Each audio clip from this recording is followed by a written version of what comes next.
Sorry to keep you waiting. We couldn't find our sound man. Also, I was running a little late. Sorry. Well, welcome to Classic Vinyl Live. Thank you all for coming on this really pretty beautiful day, isn't it? Hell yeah. This is where the fun in Buffalo starts. From now until like end of September, it's gonna whip by. But we're gonna have fun in between. So thanks for spending time with us. Thanks for being here to celebrate not just Miles Davis on the Corner album. Let's hear it for that. They're an absolute masterpiece, even though it was received poorly at the time. That album, well, we'll get into that. But on top of that, we're just kicked off Miles' 100th year anniversary celebration. So there's going to be a lot of stuff all over the place, but including here in Buffalo. There's a great event at Art Park with George Caldwell, John Bacon, and star people with the John Laird Dance Company. I think it's July 27th, but look it up, please. That's going to be an amazing event celebrating Miles' 100th. We're going to do that tonight in a little bit different and less bougie way. We are going to sweat up here, and we are going to conjure whatever the magic of that record is. And to help me talk about it, I'm surrounded by some of my favorite people and musicians in Buffalo. I got Jacob J.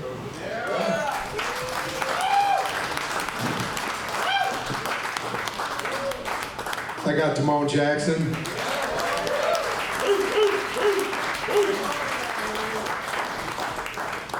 I got Dominic Missana, who, by the way, his name was spelled incorrectly on the poster, and I'm so sorry, brother. But me and Kim, we do all this like for no money and just to do it, and we fucked that up, and we're sorry, but we love you.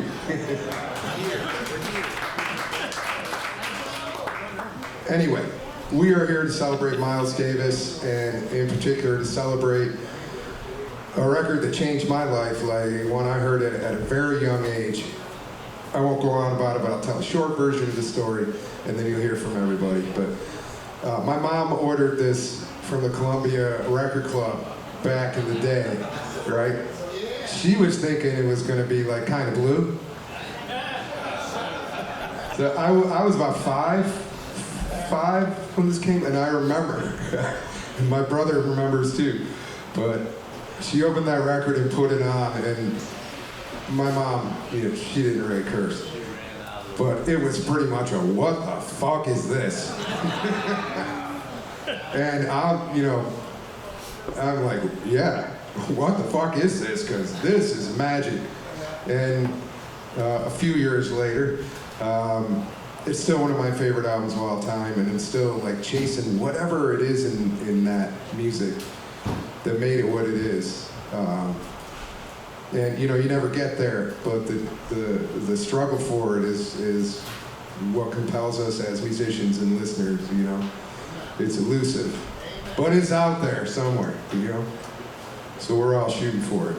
Anyway, I want to ask you. I'll start with you, Jacob. I guess about Miles, talk a little bit about this is Miles' 100th birthday. He wasn't always the greatest human, but he was always one of the greatest artists. And seems special to celebrate right now. Yeah, absolutely. So as a trumpet player, Miles was my first great influence in high school. I kind of consumed and went chronologically through his albums. And getting to In a Silent Way and Bitches Brew and then On the Corner was definitely like oh, this is cool, and then what is this? And sort of exciting and interesting, and finding out who's he playing with, who's on the album. And that's sort of one of the magics of Miles. He always found a way to play with all these amazing musicians sometimes even before people knew them. And then they became the other greatest musicians of our time. So I think that's part of the magic of Miles. Yeah, man, that absolutely happened. And when this record came out in 74? Sorry, I should know this. It was initially 72. Thank you. Sorry for that. I'm not allowed in Revolver Records anymore after messing that up. It was recorded then for sure. You know, it wasn't really well received. Like, Bitches Brew, Miles got away with it, right? You know, most people realize like this is a new music, and it was embraced and accepted largely by everyone except for Stanley Crouch. But On the Corner, like I feel was a bridge too far for a lot of people, and they're like, well, what is this? He's just playing rock music now. And my question is always like, what rock music sounds like On the Corner? What rock music was he ripping off that sounds even vaguely like that? I mean, there's Sly, you know, that's not rock music, no, that's Sly. So it's weird to me that over time this album really grew in stature and became much more respected than it was at the time. And he was still playing great horn, right? Yeah, absolutely. And even though, you know, it wasn't tons of changes, or any. I think Miles' ability to play melodic and create melodies in any situation is one of the geniuses of him and his musicianship. No question. Damone, I want to hear about you, because I know you fell in love with this record, like with the complete recordings. Yeah. Right, the box set. Like you're like, whoa. Yeah. Can you talk about that experience a little bit? It's crazy. I kind of just stumbled upon the album. I think it was. I still use Spotify now, but I remember just kind of just scrolling through all the albums that Miles Davis had created, and I ended up coming across this On the Corner, and I didn't see the original album. I saw the box sessions first, and the album kind of fascinated me because it reminded me, even though that Fritz the Cat was an animal movie, an X-rated like animal movie, it reminded me of like a character from that, because the music in Fritz the Cat reminded me of On the Corner. Now, don't ask how I got into Fritz the Cat. Don't ask. I came home one day and my roommate had this on, because he's a little bit older than I am, and he's a music lover as well.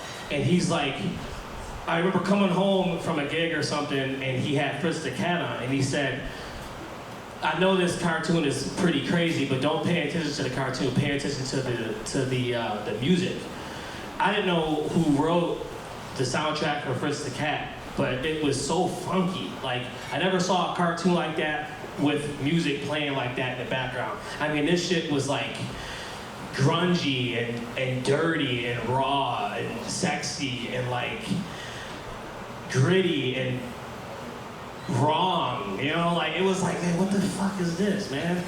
Then I heard On the Corner sessions, and I'm like, did that have some type of similarity? Because Fritz the Cat and On the Corner came out around the same time. It was the early 70s. So I wonder who had influence on who, you know? And the more I watched Fritz the Cat because of the music, the more I got into On the Corner sessions. And if you listen to the box sessions, it took me about maybe 4.5 days to get through the whole album, because each song is like 30 minutes long.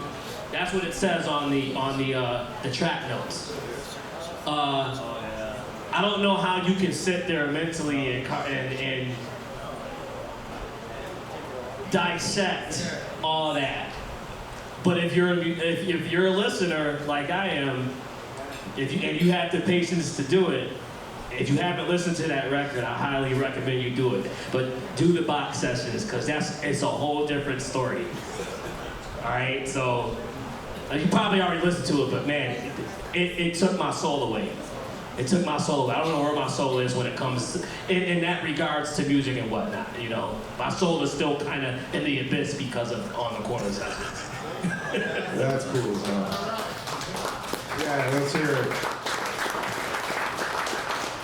You know, part of what makes the record so amazing is that it's minimalism, right, in a way, for a guy that could clearly play over serious changes, you know. I mean, came up, got schooled by Charlie Parker, you know.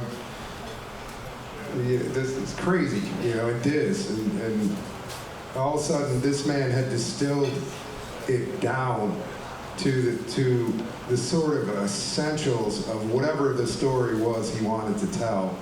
And there was some European influence in it. There were definitely African influence in it. You know, Fela Kuti, you know, Afrobeat going on in this. But his conception of minimalism on this that's the thing that continues to freak me out. And then also on top of it, it's just so funky. But Dom, I want you to share with everybody what your feelings are about this record, how it came into your life and what it means to you. Okay, first, thank you, Jeff, for having all of us. This is pretty cool, man. This is the first one of these I did, so it's cool to see everybody out. I love Miles Davis. I love jazz. I first heard this record in, you know, kind of piggybacking off of what Jeff said. I was a Sly kid. I was a James Brown kid. I was a Stevie kid. That was like soul, funk, R&B to me, right? So then this record comes out after like kind of Blue blowed my mind when I was a child, and I'm like, I don't really buy it. I wasn't really into it. And then I start playing along with the record and seeing what it's like to kind of like be in that groove. And then you really, when you get older and you realize how stuff's recorded, that just came from a 7-hour session they punched out of. It's just like, that's not a real, you know what I mean? It's unreal, you know? So if you start like zooming out and thinking of it that way, it's more than just that. Clearly there's funk influences and fusion influences, and they're great, but it's kind of its own vibe. It's kind of its own situation, its own environment it's growing on me, that I'm learning to love too. I was talking to some dudes earlier. A friend of mine is Matt Appleline. He's sort of a genius in this world as far as personnel goes. He's around here somewhere. Shout out Matt Appleline. He's a big part of all the records, is why the doors are staying open, to be completely honest. So there's a bass player, his name is Michael Henderson. He's on this record, and he's a beast. But he's like one of those sleeper beasts that if you don't do your own research, you might not understand where he came from. But he was infamously stolen from Stevie Wonder's band. So there's a crazy live recording. It's live at the Talk of the Town, and they run down a few Stevie tunes. And that's one of Michael's last gigs with Stevie, and you listen to it and it sounds like James Jamerson did a couple lines of coke, and it's just unbelievable. It's just another level. It's James Jamerson kind of like as a teenager vibes, you know? And I don't know if I would have taken the gig, but man, at that time, Miles Davis calls you and is like, I need that for what I'm doing now. That's a crazy, I thought about that all day long. Do I hang with Stevie or do I flip the switch and do this Miles shit? It just sounds heady, you know? Like, I have no idea what I would do in that situation. Stevie's one of my favorite people, but I'm sort of glad he did, because it kind of rounded out this situation as far as like this vision, right? The length of Michael Henderson's quarter note emulates that of James Jamerson, which really comes from upright bass playing. It's a fat quarter note, so it makes this type of music do what it needs to do with the way the drums sound. For me, personally. So shout out to Michael Henderson. Yeah, that's some real stuff. Shout out to Michael Henderson. And also, I'm convinced that this is just a drummer's record anyway, so, you know, if you really listen to this has a lot to do with the percussive elements of it and kind of where it takes us along. So hopefully we can pull some of that shit off. But thanks for being here, you guys. Thanks, Tom, man. It's great to hear from you. And yeah, I'm glad that you're finally here for one of these, man. Everybody's so busy. It means a lot when we can all get together. I want to remind everybody, if you didn't sign up, giving away the Record Store Day version of some outtakes from the On the Corner sessions. It's right up there. We'll give it away before we start playing. But if you didn't fill out a form, you should. Band members included. You all can as well. I'd love to hear from any of you out there. Mark Weinstein's here. I mean, I know he has thoughts about this record. Way up there. You know. But if anyone has, anything they want to share about this, I'd love to hear it. Are you? You're good? Yeah, excited to play it.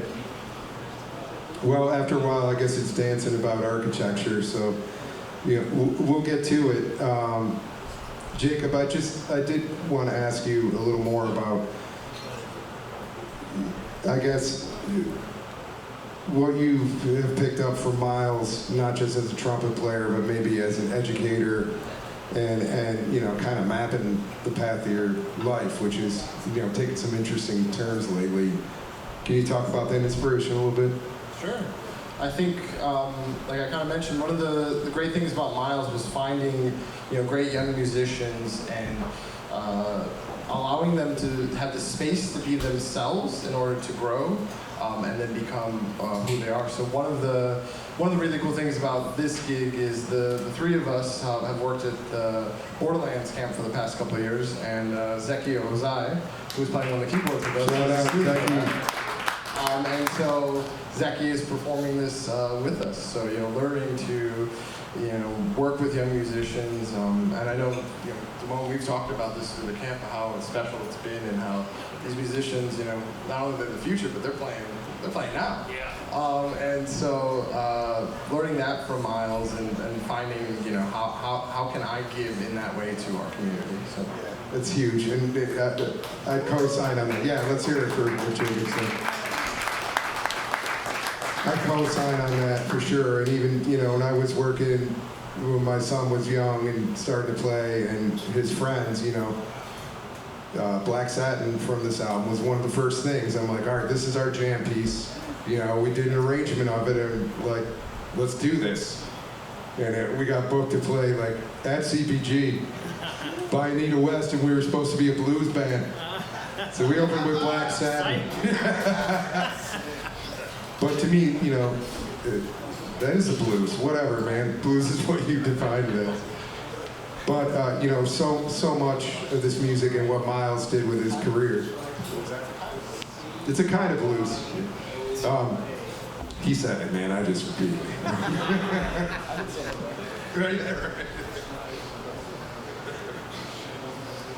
it. Miles always did that with his bands. You know, he spotted talent.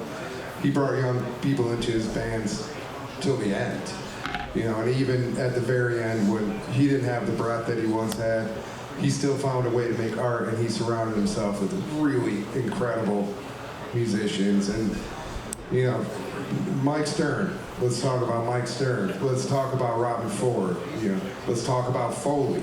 Let's talk about Kenny Garrett. I mean, these are just the people and later on. Wallace Roney, I mean, no question. We could go on, and obviously, you know, Herbie and Chick and everybody. But that's part of what I think we're celebrating when we celebrate Miles 100. And there's an awful lot of music in there. We're going to dig into a particular corner of it tonight. And we're really grateful that you all are here with us to allow us to go there and take it down on the corner and see what happens. And we'll see you on the other side. Again, and we'll give away this record, so if you didn't sign up for it, please do. But thanks for being here. The band will be up in a few minutes. It's a killer 8-piece band, if I do say so myself. And thanks for being here. We'll be right back.